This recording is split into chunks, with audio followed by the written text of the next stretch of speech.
My name is Jaquarius Jackson. I work with the Baylor Scott and White Wellness Team as a wellness advisor too.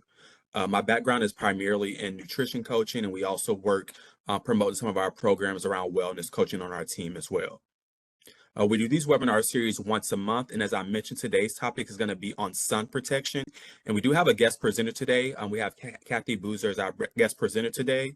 And if you do follow along our webinar series, Kathy's been great, and she's actually presented with us before on stress resiliency, and she's back with us again today because she's just super awesome, and she's really great with us, is donating her time as well.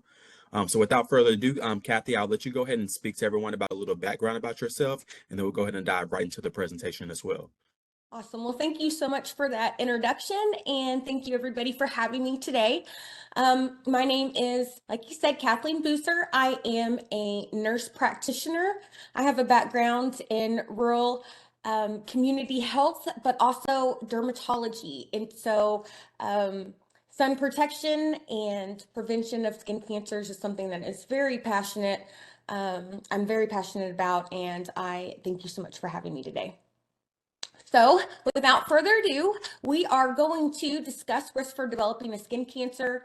We're going to review the most common skin types of cancers that we can get, and we're going to identify sun-wise behaviors to best protect ourselves. So did you know that skin cancers are the most common cancer in the US and globally? 1 in 5 Americans will develop a skin cancer in their lifetime. Most new cases in the US occur than breast, prostate, lung, and colon cancer combined. Cutaneous melanoma isn't the most common skin cancer, but it accounts for 75% of deaths that are associated with skin cancers. And 1 American dies from skin cancer every hour. Skin cancers, they can be reduced or avoided with proper education, sun protection, and regular skin exams. So our skin is amazing. It's the largest organ. It protects our internal structures, but most importantly, it is a protective barrier from our environment and harmful pathogens, particularly UV radiation. It helps us regulate moisture. It plays a role in thermoregulation. It promotes vitamin D synthesis. And so it is this, amazing structure that we have. And so it's really important that we protect it.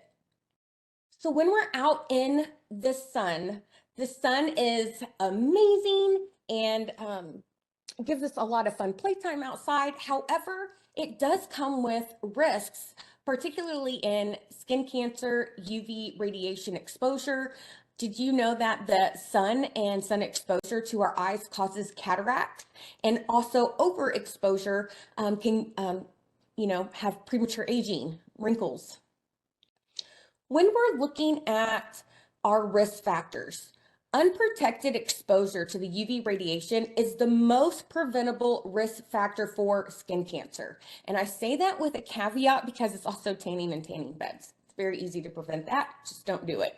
But risk factors are how much exposure we get, where we live, our geographic location, our gender plays a role in our risk, and so does genetics. Non-melanoma skin cancers, they can spread if they're left untreated. So they do have a small chance of metastasis, but what they really do is cause disfigurement in the areas.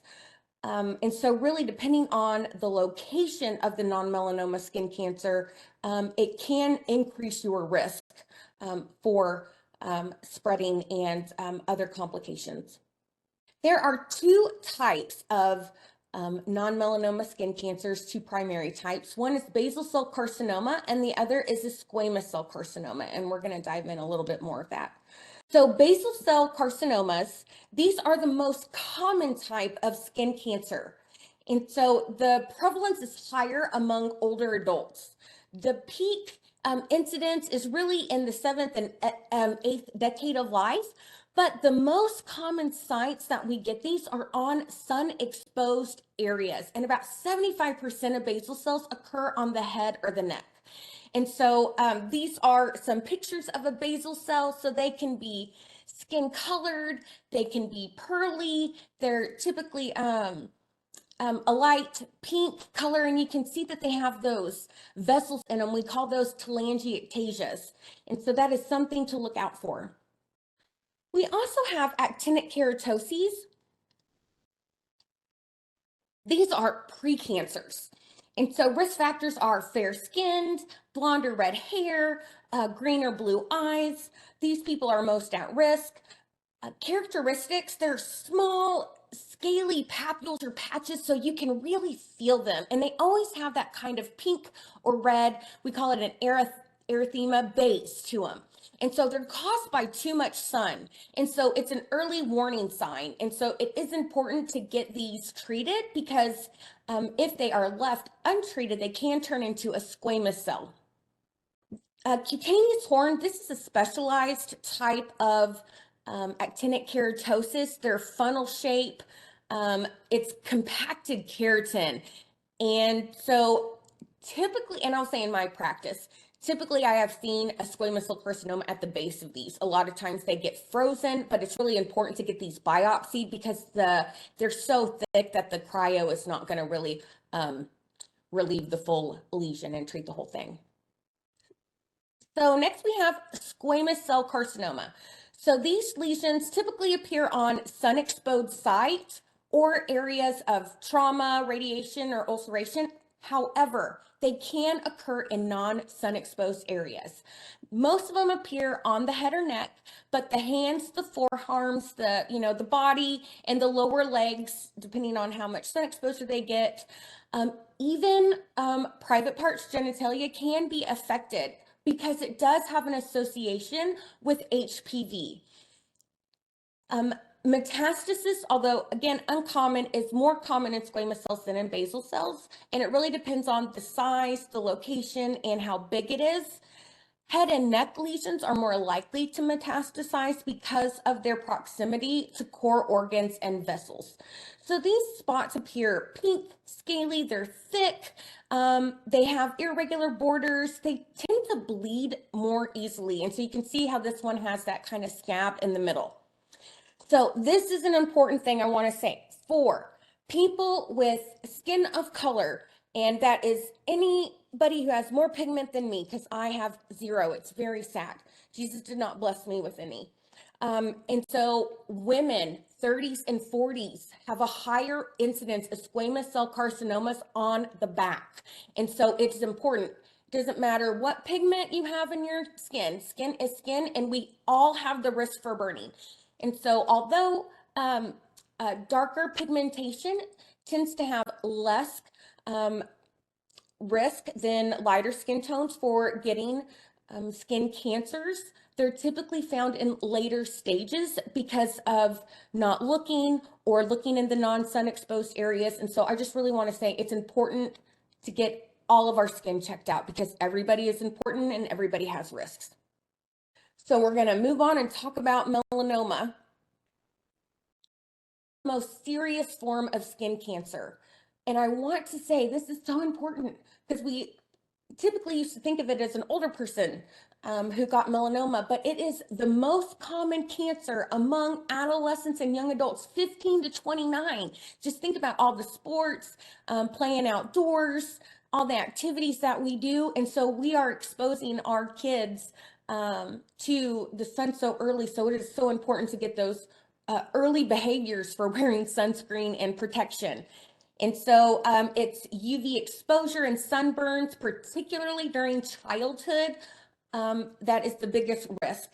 And melanomas are not totally exclusive to sun-related because there's about an 8 to 10% genetic risk factor. So that's why we ask if you have a first generation family history, parents, grandparents, your siblings, and also immune deficiencies can also increase your risk. And so think about if you know anybody who's had a transplant or previous cancer treatments, that puts you at higher risk for developing one. And so although it is, you hear the word melanoma and it's very scary, but early treatment and removal has a 95 to 99% 5-year survival rate. So when we're catching them early and we're taking care of it, it's really those late stages that are harder to get. And so I always say, don't ignore those things. Melanoma statistics, Americans have a 200% increase in melanoma diagnosis since the 1970s. Cutaneous melanoma is the 5th most common of all cancers.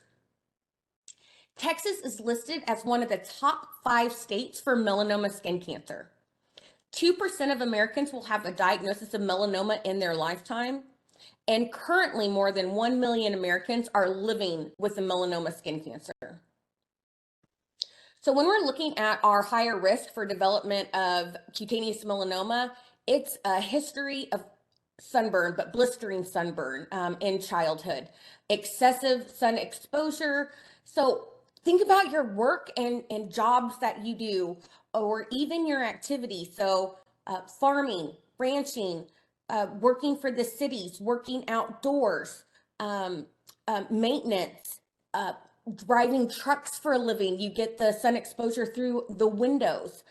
Having a history of using tanning beds, having a personal or family history of skin cancer, and then also if you're a natural red or blonde, you have an increased risk because we don't have any of that awesome melanin for any protection.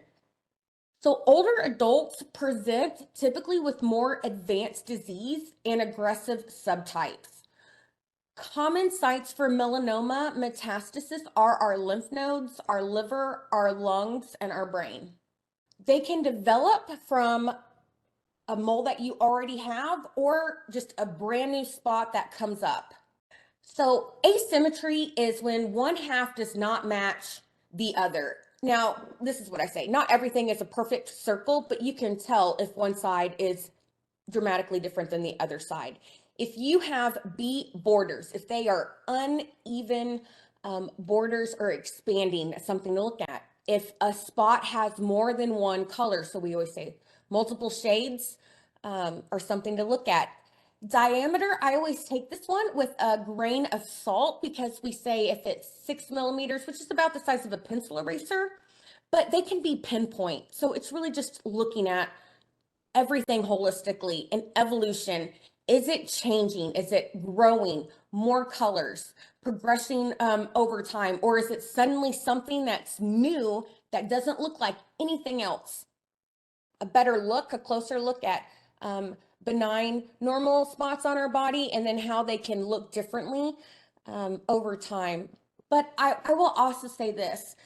I've had several close friends and they've heard me talk, but they had a family member that they were like, man, I had no idea it was a melanoma skin cancer. So if anything pops up that you can feel that's tender, that's bleeding, that doesn't look like it belongs, even if it's something that you've had for 50 years, but it's growing and it's on your face, get it checked out because it's not always what we think it's going to look like.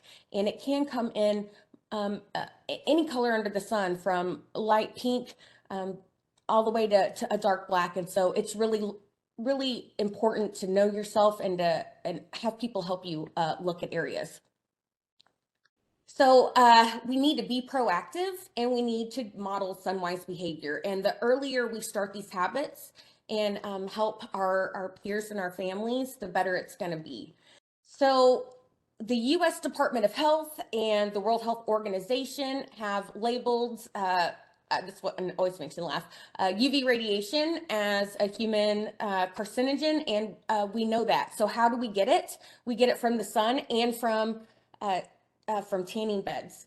And so this is me and my son fishing, and you can see we've got the sunglasses on, our hats on, our shirts on, covered. And so my sister always laughs at me and calls me SPF 1000, but you know, I am a lady from the 80s. It was, I don't know if y'all ever saw the movie Something About Mary, but I was that mama, and we tanned in tanning beds. And so when I went and did my dermatology internship, kind of residency, and I went out to California, I was like, oh, it's like the blood of Jesus. I didn't know what I did yesterday, but I do today. So now I am a very big advocate for protecting ourselves, because I have every risk factor. And I will tell you that tanning in a tanning bed one time increases your risk for melanoma by 75%. That's huge. That's how much ultraviolet radiation we're getting. And so it's just really important to think about those things. In Texas, I love this on our radio systems. They will give us a UV index when they're giving us the weather report. And same thing if you watch the news at nighttime. And so the higher the number, the greater the chance of sun damage or being exposed to harmful rays. And so 6 and 7 is, we kind of live there in Texas. And so always modeling the sunwise behaviors, but really be thinking about when it gets up 8, 9, 10, is it really worth being outside during those high risk hours? And also think about it, just because it's cloudy outside, or, the temperatures in the 80s and not in the hundreds, doesn't mean that the risk goes down. You need to seek shade. Sun is most intense between 10 a.m. and 4 p.m. And so, think about that with our kids at school. They're going to be outside recess in those hours in the highest risk areas of the daytime. And so really talking about having shades over shaded areas on the playgrounds, sun protective things, sunscreen. I got made fun of for a while, but now no one makes fun of me anymore. But when my son used to go to camp and they were going to school and they were doing all the sports, I had a big jug of sunscreen that was this big that I just put for the coaches and they could pump it. And then I was given hats for Christmas presents, and everybody made fun of me until one person got a skin cancer, and then everybody got serious. And I was like, I told y'all, just let's protect ourselves. So I always have the big bucket of sunscreen with me. So we want to wear shirts that expose less skin. And so I love that you can go to Academy, Walmart, anywhere. Sun shirts are a lot more popular than they used to be. I even have sun pants that have the SPF in them. Wearing a hat, and when we're wearing a hat, you really want something that covers the ears and the back of the neck, because a shade right here doesn't actually cover our whole face depending on where you're at. And don't forget about wearing your sunglasses. Our eyeballs burn just like our skin does. Sunscreen, sunscreen, sunscreen. So you want to apply 20 minutes before heading outside, and it has to be at least 30 SPF or you're really not getting any protection. You want to reapply every 2 hours if you're actively outside swimming or sweating. And this is where I really say, I apply sunscreen every day before I leave the house. And when we're out in the ocean, at the lake, doing outdoor activities, I can apply and reapply, and I can still get sunburned within that 2 hours. And that's why I love wearing, like the long shirts, the pants, everything that's got the SPF in it, because I'm extra protected. Because nothing is worse than going on vacation and getting sunburn your first day and then ruining it. And so I'm like, no one makes fun of me anymore when I'm snorkeling and I've got my head to toe stuff on, but I'm like, guess who's gonna be laughing tomorrow? Not this girl for not getting sunburned. So this is something the American Academy of Dermatology has this, and you can print this out, but this gives you helpful tips of how to do a self skin exam and how to see those hard to reach places. If you have trouble looking at your back, your butt, or the back of the legs, those are areas that we can absolutely get melanoma and need to be looked at and checked out. And I will say, y'all, last week I had a patient with melanoma in between the toes. So you can't just look on top of the feet or the bottom of the feet. You got to look in between the toes and at your nails. And so just really think about that. Bob Marley died of a melanoma on his foot. It's called an acral melanoma. And so, it's important. Skin is from head to toe, scalp, everywhere. So really, I just want to end with, make sure that you're going to your primary care provider. And if you have a higher risk, getting into dermatology so that you can get that yearly skin exam. Everybody has sun exposure, so everybody is at risk. And if you have a suspicious lesion, don't wait. take a picture, document it. So when you get there, make an appointment. And so you can get it checked out to say, yes, do you need a biopsy? Do you need to do further progression? But don't sit on it, even if you think it's silly, because really your life is not silly. You are important and there's only one of you and you cannot be replaced. Thank you so much for having me today. Does anybody have questions? Thank you so much for that presentation. We really appreciate it. So I did see one question drop down in the chat. And it says, I know you mentioned that we definitely want SPF 30 when it comes to the sunscreen. I do see one question here. Do you happen to have any suggestions on what are some of the best sunscreens to use? And by that, I don't know if they maybe mean some of the best brands, or and when we say SPF 30, is there an SPF that you suggest is like gonna always be like very, very top end? I know anything above 30, but do you suggest a number that is gonna be like always really good for someone? That is a great question. The best sunscreen is the one you wear. That's the honest answer. And there's nothing worse than having a lot of sunscreen because they're not cheap either, right? And not using it and having it not effective. And so when we're looking at chemical-based sunscreens, a lot of the ones over the counter, the literature, if I'm looking at just straight literature, the literature shows that Neutrogena Helioplex has the best coverage. I will say though, about 50% of people have a reaction to it. So, yeah, I'm just one of those people. I test everything out. And so if you're at Right. CVS and you're waiting for your prescriptions or HEB or Walmart or whatever, put some on your skin while you're waiting in that line and see if you react to it. And if you don't, that's great. Um, I have my personal favorites, but there is not one particular that I like over others. If you're going to be in the oceans or the lakes, you really need one that has titanium or zinc, one that doesn't have chemicals in it, that's not going to hurt the wildlife. Um, and I stick with around the 50 SPF. 30 does not give me enough coverage, but really over 70, you're paying for a number that's not really giving you any extra protection. So it's really the reapplication. Good My to know. younger Okay. son has eczema.